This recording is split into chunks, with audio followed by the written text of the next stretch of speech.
और आइए बढ़ते हैं आगे, कुछ और खबरें आप तक पहुंचाते हैं। आजमगढ़ की खबर जानिए, जहां पर 1 लाख रुपए का इनामी बदमाश शंकर कनौजिया एनकाउंटर में ढेर किया गया है। यूपी एसटीएफ के साथ हुई मुठभेड़ में शंकर कनौजिया मारा गया है। शंकर हथियार की सप्लाई भी करता था, इससे हथियार बरामद भी हुए हैं। पिछले साल पिकअप वैन चालक की गला रेतकर इसने हत्या कर दी थी और 1 साल से इसकी तलाश की जा रही थी।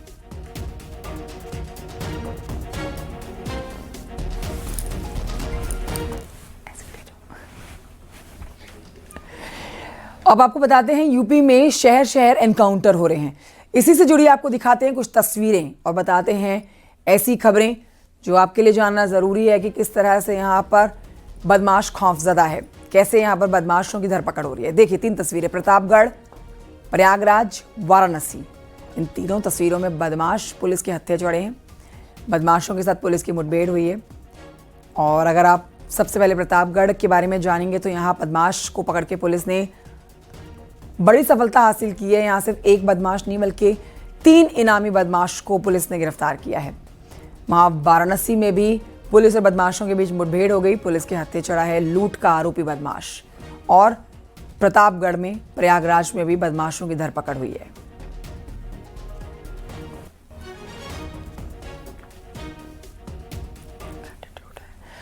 मुरादाबाद के थाना मझौला क्षेत्र में लड़कियों को बंधक बनाकर रेप करने वाले बदमाश से पुलिस की मुठभेड़ हुई। पुलिस की गिरफ्त में आने पर बदमाश कान पकड़कर हाथ जोड़कर माफी मांगता हुआ नजर आया। 2 बदमाशों को पुलिस ने एनकाउंटर में गिरफ्तार किया है।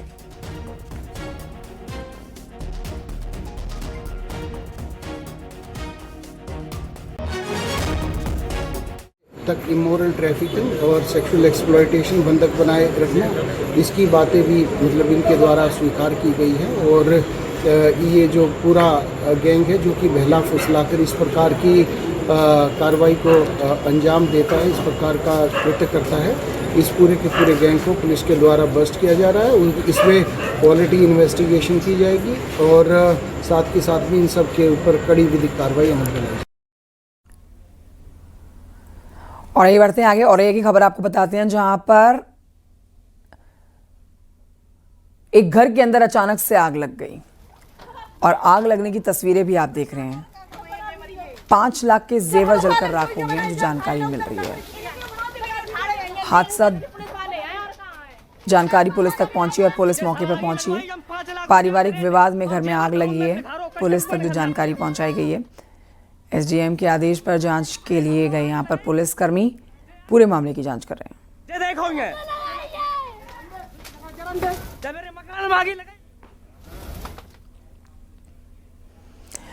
तो वहीं आगरा में भी गैस सिलेंडर लीकेज की वजह से आग की घटना ये सामने।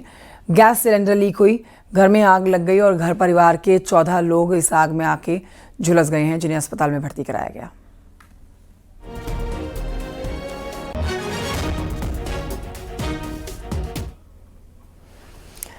कानपुर में गंगा नदी के जलस्तर में बढ़ोतरी हो रही है। कटरी के कई गांवों के अंदर तक पानी भर गया है। मजबूरन लोगों ने यहां से पलायन शुरू कर दिया है।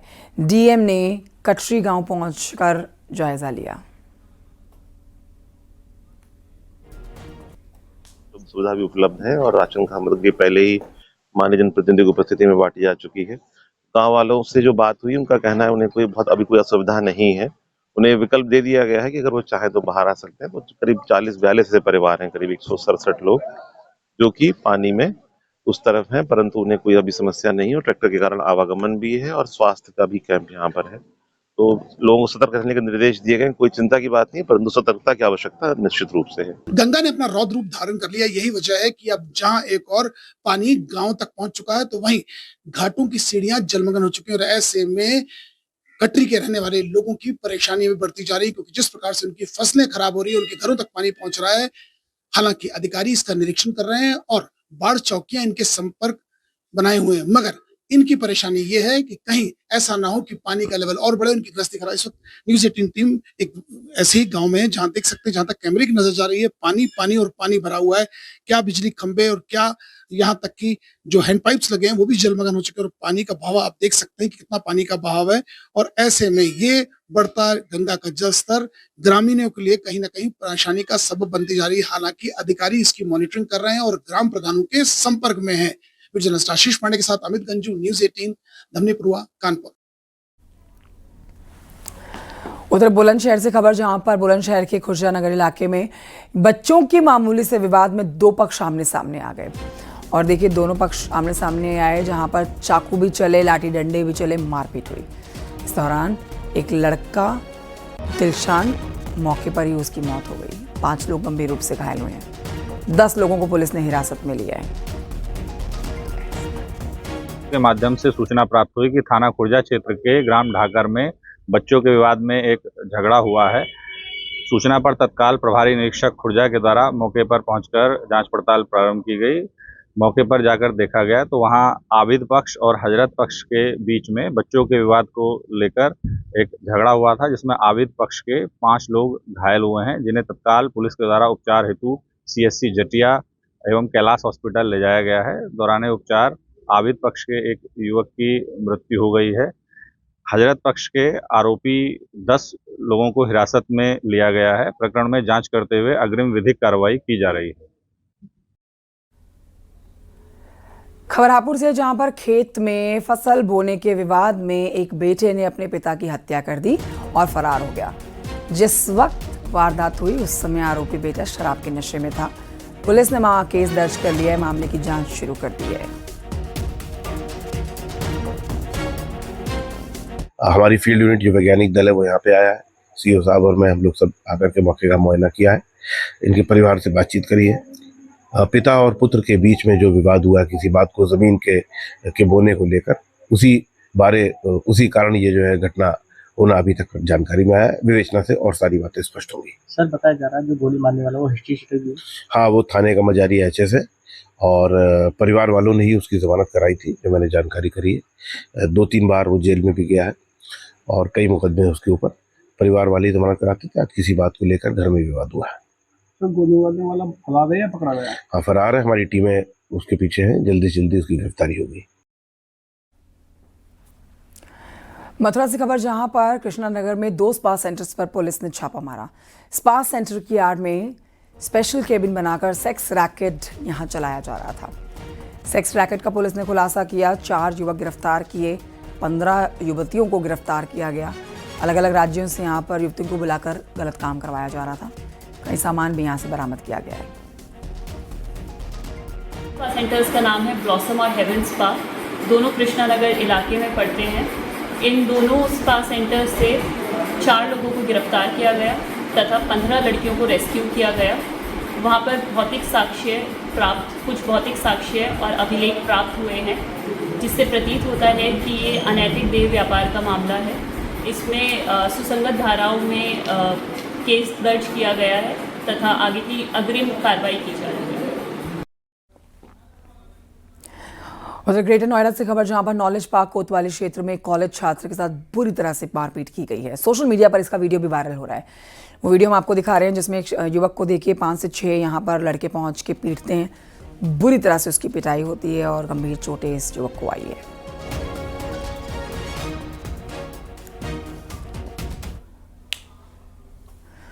यूपी के जल शक्ति मंत्री स्वतंत्र देव सिंह के बेटे अभिषेक सिंह के लिए VIP प्रोटोकॉल का लेटर वायरल हो रहा है, जिसके बाद अब प्रोटोकॉल जारी करने वाले निजी सचिव आनंद कुमार को हटा दिया गया है। आनंद कुमार ने ही जल शक्ति मंत्री स्वतंत्र देव सिंह के बेटे अभिषेक सिंह के लिए प्रोटोकॉल जारी किया। स्वतंत्र देव सिंह ने अपने निजी सचिव को हटाने का आदेश दे दिया है।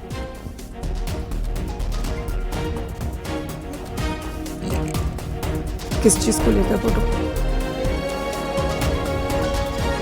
फुटवेयर उतार, कैमरा देख लेना, जूता खोला है।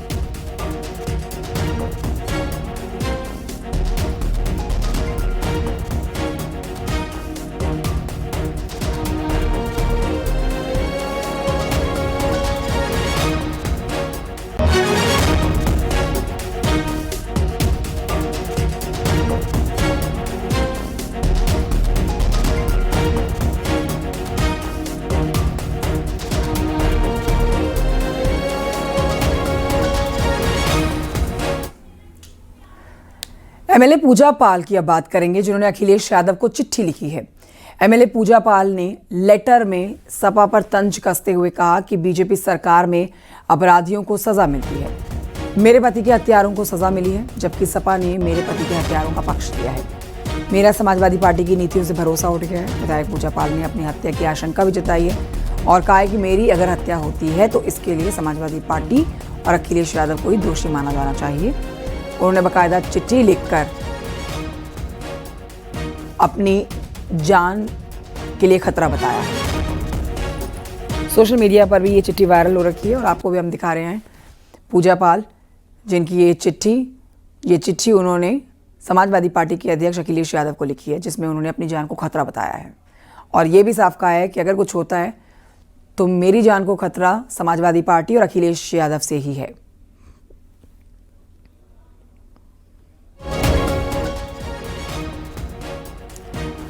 अब आपके सामने वो अंश है महत्वपूर्ण, जिसमें उन्होंने चिट्ठी के अंदर जिनका जिक्र किया है कि एक बेकसूर विधवा अनाथ अति पिछड़े वर्ग की बेटी को समाजवादी पार्टी के लोग किस तरह से गंदी गंदी गालियां सोशल मीडिया पर देते हैं, यहां तक कि जान से मारने की धमकी भी दी जाती है। लेकिन मैंने अपना लक्ष्य प्राप्त कर लिया है और मेरे पति के हत्यारों को सज़ा मिल गई है। अब मुझे मौत भी मिले तो गर्व ही होगा। लेकिन आपने मुझे जिस तरह से बीच रास्ते में अपमानित कर मरने के लिए छोड़ दिया, जिससे समाजवादी पार्टी के अपराधी अनुयायियों का मनोबल बहुत बढ़ गया, इसलिए संभव है कि मेरी भी हत्या हो जाए। अगर ऐसा होता है तो मैं सरकार से, प्रशासन से मांग करती हूँ कि मेरी हत्या का वास्तविक दोषी समाजवादी पार्टी और अखिलेश यादव को ही माना जाना चाहिए।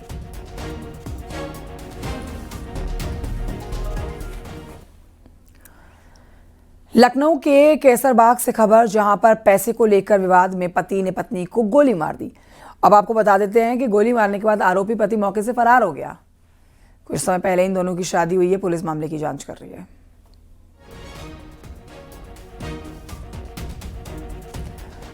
उधर अमेठी में तेज रफ्तार का कहर देखने को मिला। अनियंत्रित ट्रक घर के बरामदे में जा घुसा और घर के लोग गंभीर रूप से घायल हुए हैं। 4 लोग बताए जा रहे हैं घर के, जिन्हें चोटें आई हैं, अस्पताल में भर्ती कराए गए।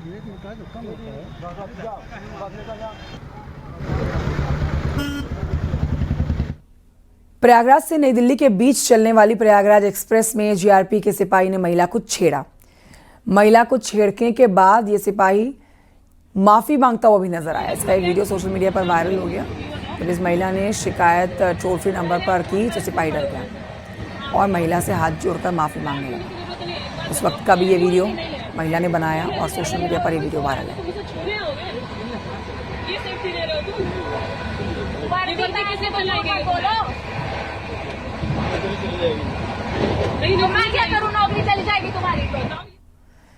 उधर भदोही जिले के रहने वाले एक युवक ने संसद भवन में दीवार फांदकर कूदने की कोशिश की।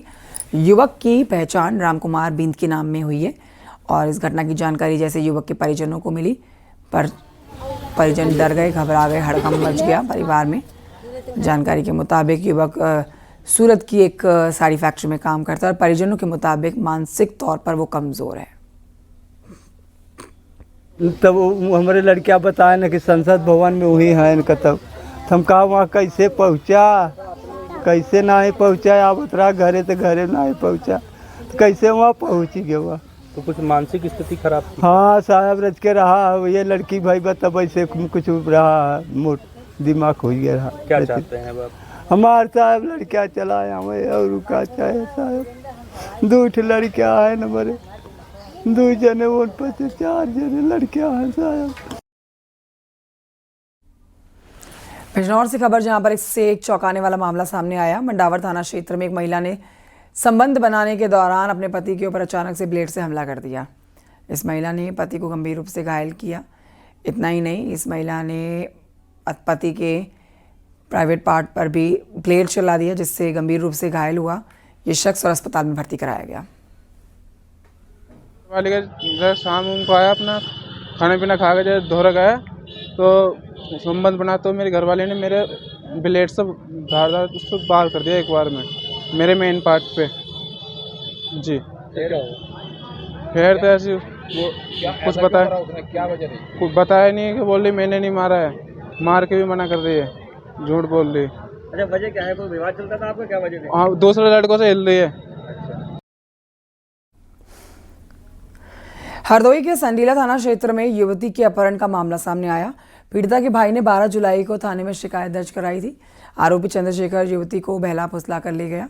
पुलिस ने कार्रवाई करते हुए मुकदमा दर्ज किया।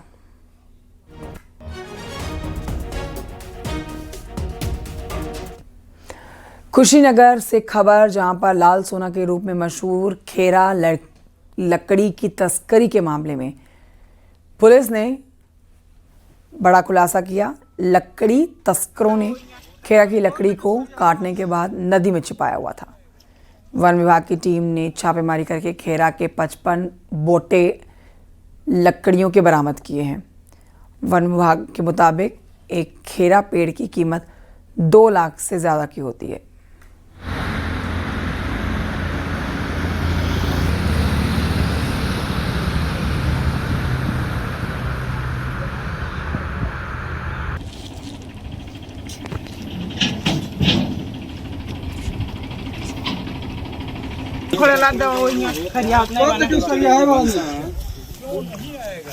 खैरा जो है एक बड़ी सबसे महंगी लकड़ियों में से एक है। खैर का जो उपयोग है सबसे ज़्यादा कत्था बनाने में और चमड़े के उद्योग में, टैनिंग में, कलर करने में भी किया जाता है। इसका जो इंडस्ट्रीज़ है बहुतायत की संख्या में आपको हरियाणा या उधर के बॉर्डर के इलाकों में मिलेगा और यहाँ से वो ट्रांसपोर्ट करके वहाँ ले जाई जाती है। हमारा ये अभियान अभी रुका नहीं है, ये शुरुआत है और अभी चलता भी रहेगा और जैसे जैसे हमारी कार्यवाही आगे बढ़ेगी तो फिर से हम आपको इसी तरह की सूचना फिर से देंगे। लेकिन ये जो धरपकड़ की कार्यवाही है वो अभी भी चल रही है। वर्तमान में हमारा वहाँ सर्च अभियान भी चल रहा है। संबल पुलिस ने जंबो 365 गैम्बलिंग ऐप केस में जांच के बाद एक बड़ा खुलासा किया। गैंग भारत में करीब 800 करोड़ का चूना लगा चुका है। आइसलैंड में गैंग का सर्वर मिला है। दुबई से सर्विलांस किया जा रहा था। दिल्ली, चंडीगढ़ और संभल के चंदौसी में गैम्बलिंग गैंग का संचालन हो रहा था। संभल में कई लोगों के साथ फ्रॉड की आशंका जताई जा रही है। इन लोगों के द्वारा एक ऐप के माध्यम से लोगों को ऑनलाइन बैटिंग के लिए बुलाया जाता था और जब उसमें व्यक्ति पैसे हार जाता था तो इन म्यूल अकाउंट्स का प्रयोग करके उन पैसों को इकट्ठा किया जाता था और एक बाद में उसको सेंट्रलाइज्ड अकाउंट में डालने के बाद में इन पैसों को विदेश भेज दिया जाता था। इस वेबसाइट जंबो 365 का सर्वर जो है वो आइसलैंड में है और इसके मुख्य जो सरगना है वो दुबई में है। पुलिस के द्वारा जो यहाँ पे एक ब्रांच है इसको पकड़ा गया। इस तरीके की 100 से अधिक ब्रांचेज देश भर में संचालित है। इन सभी के खिलाफ है संबल पुलिस के द्वारा कार्रवाई की जा रही है। वक्त एक छोटे से ब्रेक का है, कहीं मत जाइए, जल्द लौट रहे हैं।